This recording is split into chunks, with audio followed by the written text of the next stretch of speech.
جب حضرت مہدی کی قیادت میں مسلمان صاحب ایمان اہل عرب یہودیوں اور عیسائیوں کی طاقت سے ٹکرائیں گے تو ان کی مدد کے لیے دو جانب سے اللہ تعالیٰ کچھ بھیجیں گے مدد. ایک تو آخری مرحلے میں مدد آئے گی حضرت مسیح عیسیٰ ابن مریم کا نزول، جو یہودیوں کی طرف رسول بنا کر بھیجے گئے تھے.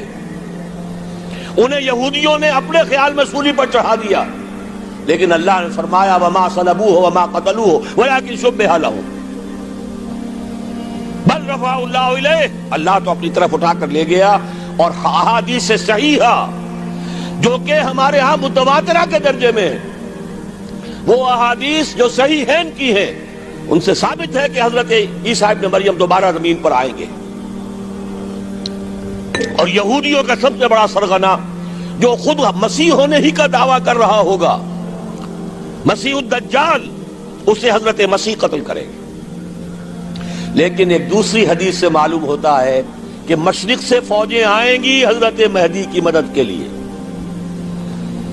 یخرجون ناس من المشرق یؤدون للمہدی یعنی سلطانہ. مشرق کی طرف سے فوجیں آئیں گی کہ جو مہدی کی حکومت کو مستحکم کریں گی. خراسان کا لفظ آتا ہے ایک دوسری حدیث میں. خراسان سے سیاہ عالم چلیں گے، انہیں کوئی نہیں روک سکے گا یہاں تک کہ وہ یروشلم میں جا کر نصب ہو جائیں گے. اور حضور کے زمانے میں اچھی طرح سمجھ لیجئے، ہند کسے کہتے تھے حضور کے زمانے میں؟ پاکستان ہند میں شامل نہیں تھا. سندھ و ہند، سندھ ایک مکمل ملک تھا، ہند اس کے بعد شروع ہوتا تھا. یہ راجپوتانے کا اور تھر کا ڈیزرٹ جو ہے، اس سے آگے جو ہندوستان ہے وہ ہند تھا. یہ جو ہمارا پاکستان ہے یہ ہمیشہ ہند میں شامل نہیں رہا. حضور کے زمانے میں بالخصوص سندھ و ہند، دریائے سندھ چلا آ رہا ہے. یہ ساری ٹریبیوٹریز جو پنجاب کے اندر اس کی ہیں، یہ سب ایک علیحدہ ملک ہے جو اس زمانے میں سندھ کہلاتا تھا. اور نمبر 2 یاد کیجئے، اس زمانے میں خراسان ایک علاقہ تھا جس میں موجودہ افغانستان کا 2/3، تھوڑا سا حصہ ایران کا، اور جہاں تک میں تحقیق کر سکا ہوں آج تک پاکستان کا بھی علاقہ، خاص طور پر مالاکنڈ ڈویژن جو اس خراسان میں شامل ہے. خراسان سے سیاہ عالم چلیں گے جو جا کر یروشلم میں نصب ہوں گے. یہاں بھی ایک نقطہ نوٹ کر لیجئے، پہلے بھی یروشلم ہم سے چھینا تھا. کس نے چھینا تھا؟ عیسائیوں نے، کروسیڈرز. واپس کون لیا؟ کس نے لیا؟ عربوں میں دم نہیں تھا، عرب عیاشیوں کی وجہ سے کھوکھلے ہو چکے تھے. واپس لینے والا صلاح الدین ایوبی، کرد خون. اب دوبارہ یروشلم لیا جا چکا. چھینا کن سے گیا؟ عربوں سے. عرب واپس لے سکتے ہیں؟ کوئی اندیشہ اگر ہو سکتا تھا عراق کے بارے میں کہ شاید اس کے ایٹمک دانت نکل آئے، جو سازش کی گئی، جس طرح اس احمق اور پاگل صدام حسین کو دام میں پھنسایا گیا. صدام 100 جال، دام کہتے ہیں جال کو، 100 اس میں جو پھنسا ہے تو اگلا پچھلا کھایا پیا سب پگلوا لیا. اور ہے ہی کون؟ اس کے پاس ایٹمک ہتھیاروں کا ذخیرہ موجود ہے، اور کسی کے وہ ایٹمک دانت بھی نکلنے نہیں دے رہے. پاکستان کے اوپر کتنا دباؤ، اور ہمیں نہیں پتا کتنا کچھ دباؤ قبول کیا جا چکا. یہ تو سبھی مانتے ہیں. کیپ کر دیا گیا، روک دیا گیا، آگے تو نہیں بڑھ رہا، یہ تو سبھی مانتے ہیں. رول بیک بھی ہو گیا یا نہیں کچھ پتہ نہیں. لیکن کسی صورت یہ نہیں تسلیم کریں گے، قبول کریں گے کہ کسی مسلمان ملک کے پاس ایٹم بم آ جائے. یہودیوں کے پاس ذخیرہ موجود، سب جانتے ہیں. بہرحال یہ جان لیجئے اس علاقے سے امید ہوتی ہے سندھ اور خراسان. حالات بہت خراب ہیں ہمارے، اور حالات بہت خراب ہیں افغانستان کے بھی، لیکن حالات کے بدلتے اللہ تعالیٰ کی مشیت کے تحت دیر نہیں لگا کرتی. سیرت نبوی میں مجھے نظر آتا ہے سن 10 میں، 10 نبوی، ہجرت سے 3 سال پہلے، 2.5 سال پہلے، کہیں سے کوئی امید کی کرن نظر نہیں آتی تھی کہ عرب میں اسلامی حکومت قائم ہو جائے گی. 10 برس ہو چکے محمد الرسول اللہ کو دعوت دیتے ہوئے، اور ابھی تک بمشکل 125 آدمی ہے. اپنے بل پر، اپنے طاقت پر مکے میں رہ بھی نہیں سکتے. کیسے ہو جائے گا؟ کہاں سے ہو جائے گا؟ میں آج پوچھتا ہوں، کوئی سر بتائے، کہیں سے کوئی امید کی کرن اس وقت نظر آتی ہے؟ اس ماحول میں لے جائیے. اگلے 3 سال میں کیا ہو گیا؟ پہلے سال 6، اگلے سال 12، اس سے اگلے سال 72، اور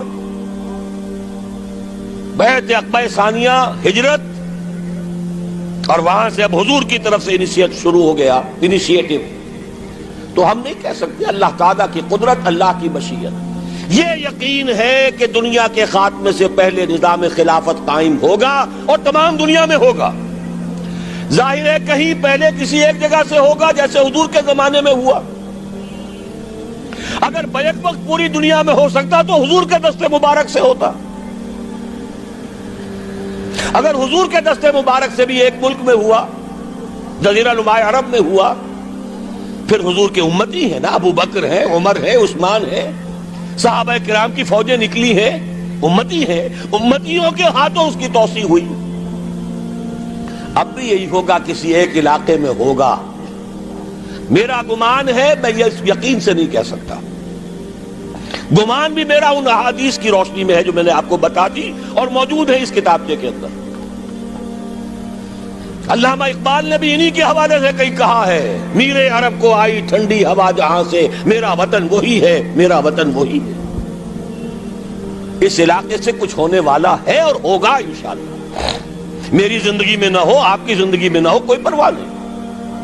حضرت حمزہ تو شہید ہو گئے غزوہ احد میں. 5 سال کے بعد حضور مکے میں داخل ہوئے ہیں فاتح کی حیثیت سے. حضرت حمزہ کی نگاہوں نے، ان آنکھوں نے تو نہیں دیکھا، عالم ارواح میں اللہ نے کیا مشاہدہ کرایا ہوگا انہیں، وہ تو ہمیں معلوم نہیں. بعض صحابہ شہید کر دیے گئے مکے ہی میں. بہت بڑی کامیابی. اپنی جان لگا دیں، اپنے آپ کو کھپا دیں، اپنے آپ کو مٹا دیں. جس طرح روڑی کوٹ کر بنیادوں میں بھر دی جاتی ہے، ہماری ہڈیوں کا چورا بنا کر اور ہمارے خون کے اندر اسے گوندھ کر اگر وہاں ڈال دیا جائے، اس سے بڑی سعادت کوئی نہیں. اس پر تعمیر ہو خلافت علی منہاج النبوہ کی، ہم اس کی بنیاد کے اندر دفن ہو جائیں، یہی بہت بڑی سعادت ہے. لیکن یہ ہوگا. میں نے عرض کیا تھا کہ یقین ہے مجھے کہ ہوگا، اور ہر صاحب ایمان کو یقین ہونا چاہیے کہ ہوگا. باقی یہ کہ یہ آثار ہیں اور احادیث بھی ہیں، اور 400 برس کی تاریخ بھی بتاتی ہے کہ یہیں سے ہوگا. 1000 برس تک سارے مجددین امت عالم عرب میں پیدا ہوئے. 11ویں صدی کا مجدد اعظم شیخ احمد سرہندی کہاں دفن ہے؟ سرہند میں، ہندوستان میں. 12ویں صدی کا مجدد اعظم شاہ ولی اللہ دہلوی کہاں دفن ہے؟ دہلی میں.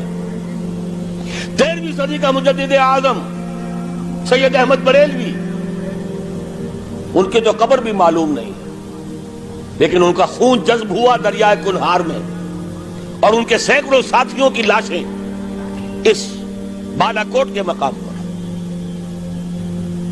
14ویں صدی کے مجدد اعظم شیخ الہند، لیکن ان کے ساتھ ساتھ اتنے اعظم رجال علامہ اقبال جیسا مفکر، مولانا مودودی جیسا مصنف، مولانا الیاس جیسا مبلغ کہیں اور ہمیں دکھا دیجئے آپ۔ میں کل کہیں عرض کر رہا تھا، دیکھیے پہلے جو ہے 1000 برس تک ہر خیر ہندوستان میں باہر سے آ رہا تھا۔ معین الدین اجمیری باہر سے آ رہے ہیں،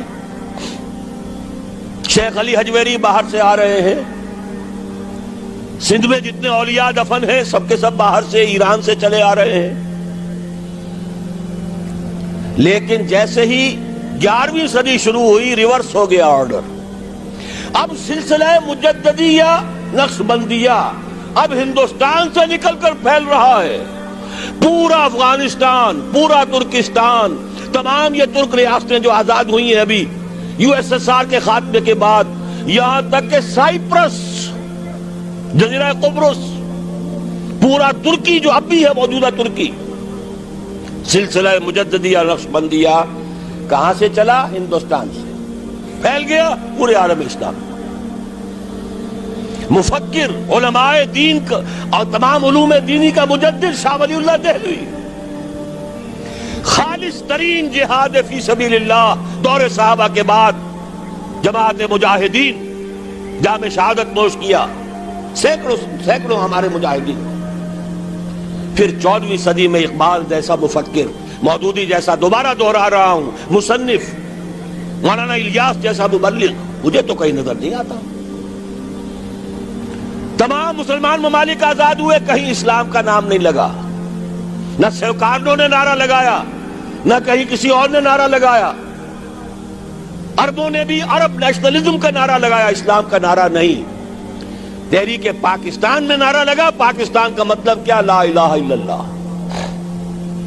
صبح عرض کر چکا ہوں، تحریک خلافت پوری دنیا میں کہیں نہیں، صرف بر عظیم پاک و ہند میں۔ اور کیسی تحریک خلافت کہ ہندو شریک ہوئے، گاندھی شامل ہوا، پورے ہندوستان کو جس نے گنجا دیا۔